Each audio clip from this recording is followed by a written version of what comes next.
Hello guys, welcome to English Setting channel. This is Susankar Das. বন্ধুরা আজকে তোমাদের জন্য নিয়ে এসেছি ন্যারেশন চেঞ্জ নিয়ে আজকে তোমাদের সামনে আলোচনা করব।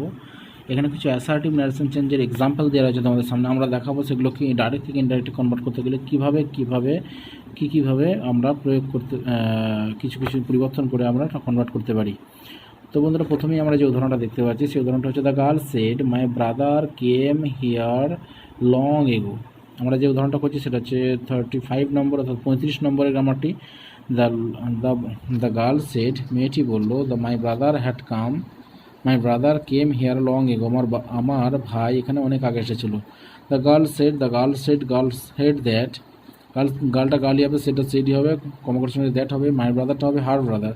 The girl said that her brother, কেমটা এখানে হ্যাড কামে পরিণত হবে, কারণ মনে রাখতে হবে যে বাইরে যদি পাস্ট টেন্স থাকে, ভেতরে যদি পাস্ট টেন্স থাকে, তো ভেতরের অংশটি পাস্ট পারফেক্ট টেন্সে হবে, অর্থাৎ কোটেশনের ভেতরের অংশটি পাস্ট পারফেক্ট টেন্সে পরিণত হবে। The girl said that her brother had come, হিয়ারটা দেয়ারে পরিণত করতে হবে, লং এগোটা হচ্ছে লং বিফোর হবে। তো উত্তরটা কি দাঁড়ালো? উত্তরটা দাঁড়ালো এটাই, the girl said that her brother had come there long before. Boni said, পরেরটা, Boni said this are my pens, Boni বলল এগুলো আমার পেন। বনি সেড দ্যাট দিস পেনটা হবে দোজ পেন, দেশটা হবে দোজ। বনি সেড দ্যাট দোজ ওয়ার, এখানে আরটা ওয়ারে পরিণত করতে হবে কারণ past tense, those were his pens, এক্ষেত্রে মাই পেন্সটা হবে হিজ পেন্স, কারণ বনি একটা ছেলের নাম। তো জেন্ডার মেল জেন্ডার। তো 37 নম্বরটা হচ্ছে হি সেড টু মি, সে আমাকে বলেছিল, I have no friends here, আমার এখানে কোনো বন্ধু নেই। তাহলে হি টোল্ড মি দ্যাট, সে আমাকে বলেছিল যে he had no friends there, he told me that, এক্ষেত্রে সেড টু টিকে টোল্ড হবে, মিটা মি হবে, কমপ্রেশনে দ্যাট হবে, আইটা হবে হি, হ্যাভটা হবে হ্যাড, নো ফ্রেন্ডস হবে, হেয়ারটা দেয়ার হবে। তো উত্তরটা হলো he told me that he had no friends there. পরবর্তী 38 অর্থাৎ 38 নম্বর উদাহরণটি হচ্ছে Sujoy said I met my friend yesterday, Sujoy বললো আমি আমার বন্ধুর সঙ্গে গতকাল সাক্ষাৎ করেছিলাম। Sujoy said that he had met করতে হবে, কারণ আমাকেই বলেছি যে ভেতরে পাস্ট বাইরে পাস্ট থাকলে পাস্ট পারফেক্ট টেন্সে পরিণত করতে হবে। Sujoy said that he had met his friend the day before অথবা দ্য প্রিভিয়াস ডে, যে কোনো একটা উত্তর লিখতে হবে।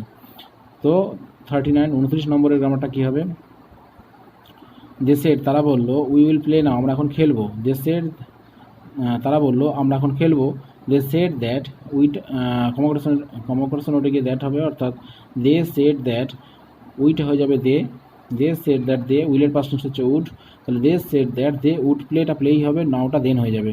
দে said that they would play then.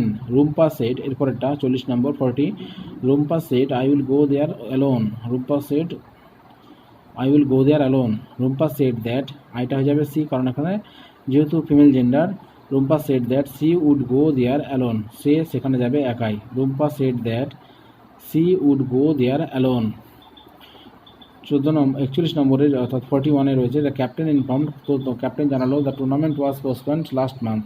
Captain inform use করতে পারি, কোনো অসুবিধাজনক ব্যাপার নেই। তো ক্যাপ্টেন ইনফর্ম দ্যাট, ক্যাপ্টেন জানালো যে দ্য টুর্নামেন্ট হ্যাড বিন, এক্ষেত্রে ওয়াজ বা ওয়ার যাই থাকুক না কেন মনে রাখতে হবে হ্যাড বিন হয় কোটেশনের ভেতরে যদি ওয়াজ বা ওয়ার থাকে। The captain informed that the tournament had been postponed, last মান্থে আমরা ইউজ করতে পারি। লাস্টটা ইয়েস্টার করতে পারি, ইয়েস্টার মান্থ বা লাস্ট মান্থ দুটো ইউজ করা যেতে পারে। অতএব এই ছিল আমাদের আজকে আয়োজন। আমাদের উপস্থাপনা বা আমাদের আয়োজন কেমন লাগছে ভালো মন্দ দুই রিয়াক্ট করে জানিও। আজকে এ পর্যন্তই, টিল দেন বাই।